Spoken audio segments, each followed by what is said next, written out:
just got asked a question online about passing the USB cable for the JB4 unit into the cabin so you can do some logging while you're driving around. Figured I'd make a small video. So my JB4 is connected right now. There and there like it's supposed to. Ignore the stick. I have the carbon fiber hood. It's too light for the factory struts, so I have to remove those. Coming up with a solution, but for now this does the trick to keep the hood open. So as I come over here, my JB4 is located over on this end of the car. I've seen some people place it over there, but this is what I went with. Now to get to it, there's 3 pop clips there, there, and here. They're really easy to remove. I already took the other 2 out, but just wanted to show you guys how to do one. I'm using the end of this knife, but you can take a flathead screwdriver, just kind of wedge it under here, pry it up a little bit, pops up, you're good to go. At that point, just pull them out. So these come out. Now under here, this is where my unit is located. Just wedged in there. Doesn't move around, keeps it nice and out of the way. Right next to the factory ECU. So if I pull up on this,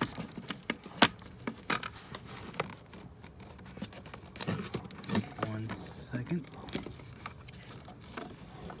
This is the USB cable. I'll push that out of the way. This is for the Bluetooth Connect, which is also plugged in here as well, and it's going to the same location. So the way you access it, the easiest thing to do is to remove your ECU. Again, same thing, super easy. Push back on this. I'm sorry, push forward on this little clip. This pulls up, and then that will slide out of the way. And same thing with this one.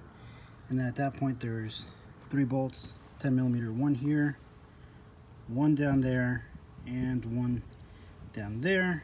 Just remove those 3. It's easier to get a hold of that one once this is out of the way. That'll allow you to pull the ECU out of the car. Literally just takes a couple minutes. So once you do that, you'll see down here over to the right, I'm trying to see if I can zoom in there right, there is a rubber grommet right down there behind those wires. That's where I have my wiring going through, and I'll show you the inside part.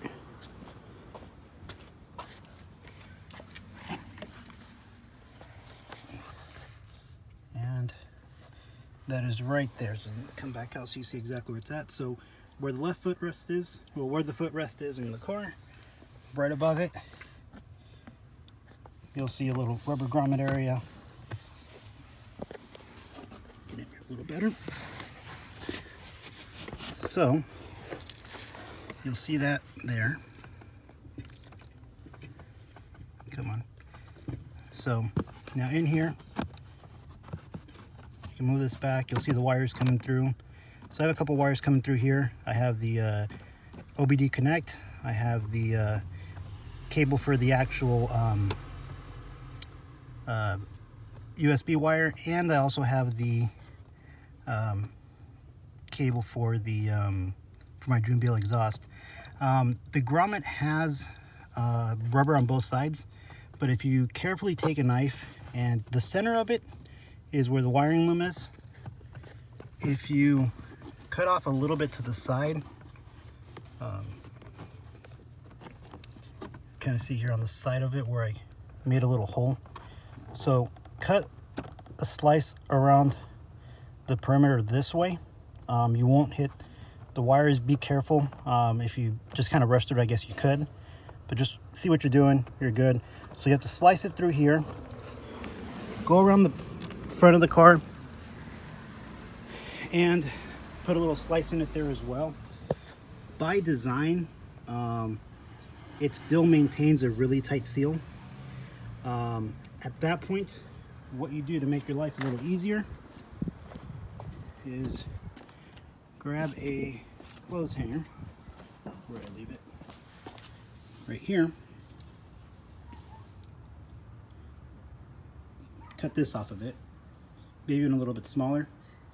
And what you're going to do is you place the wire parallel to this, tape it up with electrical tape so it holds it in place. You can poke that through and then go around the inside and then just pull it through, and it'll come all the way across. And that is how I got all the wiring through. I've done it on many cars this way. There's usually rubber grommet just like that for the wiring harness to go through. Does take a little bit of work. Your fingers will get dirty.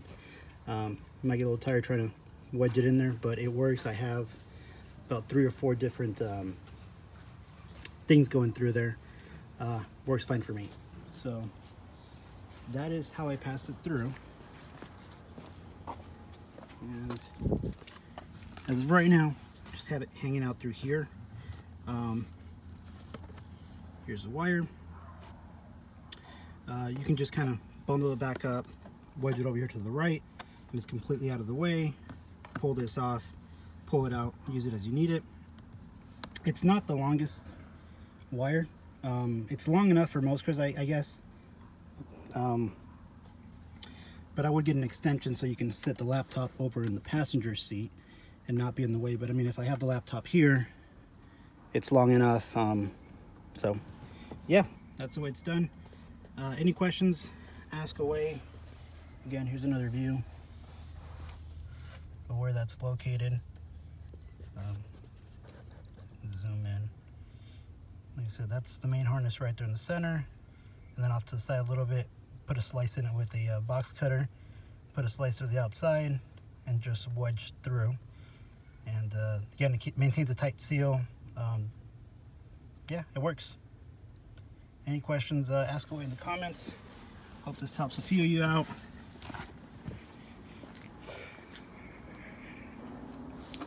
And that is it.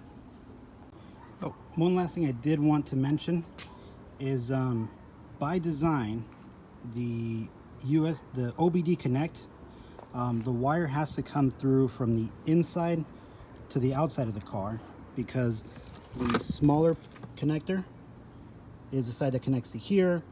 On the other side you have the big OBD plug, and I'll show you guys that in a second. So right here, you won't get this to come from the outside in, but you can get that small plug to go from the inside out. On the flip side, this wire for connecting to the laptop, it is hardwired into the box. So again, you'll have to pass that from the outside in, the OBD connect from the inside out. Once you have that hole in there, it's really easy to use that clothes hanger piece I had and just poke through to the inside or poke through to the outside.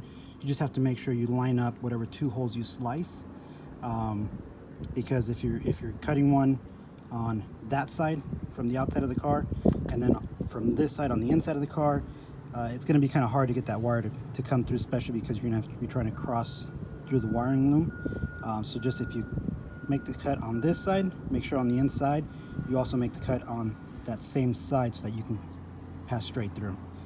That is it. And so my wire, just for some people that are wondering, is a little bit shorter on the harness that goes to the engine. Mine was the first unit, so I believe Terry, based on the way he saw it, because he also recommended it go there, I believe he said he was going to make the wiring loom a little bit longer for the rest of the units for the Stingers. That might not be the case, I don't know, but that's what I understand. And along here, shiny intakes. Cool.